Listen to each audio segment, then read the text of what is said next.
Gentleman from Texas recognized for 5 minutes. Thank you very much, Mr. Chairman. This is a genuine Verify First Amendment. I believe that before we pass a dime of further tax breaks or riddle the tax code with other fine print that enriches some, we need to verify first how much President Trump and his family will be enriched. The many corporate entities over which he exercises control would be enriched, and to know whether this is about personal enrichment or is it about the enrichment of our economy. We should also take this opportunity to verify that there's no other conflict of interest and to verify first that there is no Russian collusion. Since we considered this matter previously, and I offer this amendment for myself and Mr. Pascrell has raised it on a number of occasions concerning the history of Internal Revenue Code Section 6103 and the responsibility of this committee to utilize appropriately that section of the Internal Revenue Code. Since we discussed this last with the last amendment I offered, of course, in the most disrespectful and unpresidential way, the FBI director has been fired. Just prior to his firing, he was asked about the tax returns and the role that they play, and he said, this is former FBI Director Comey, quote, "They show motive, income, and can show criminal activity. Seeking and using tax returns in an investigation is not uncommon, and especially in complex financial cases, it's a relatively common tool." Well, it is a tool that this committee ought to be fully utilizing to verify first what is the effect relative to the president.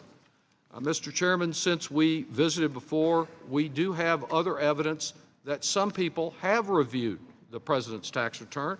In fact, the president produced a letter from a law firm that is located across Pennsylvania Avenue, just down the way toward the White House, across the street from the Trump International Hotel.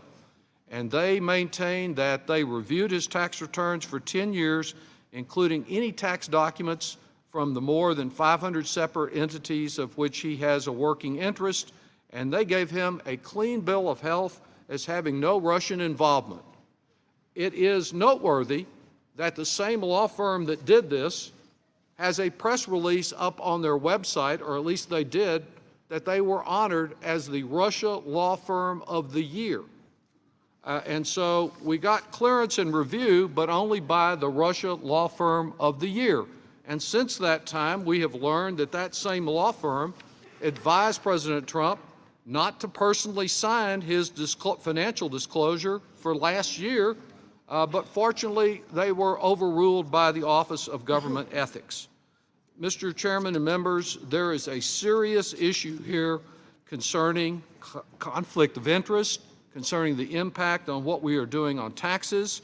We know also that if we review the information just from the 1 year on which we have 4 pages of tax returns in 2005, that if Mr. Trump's tax proposal were adopted and the minimum tax was totally eliminated, he would have paid a mere 3.48% in taxes that year, saving him over $30 million.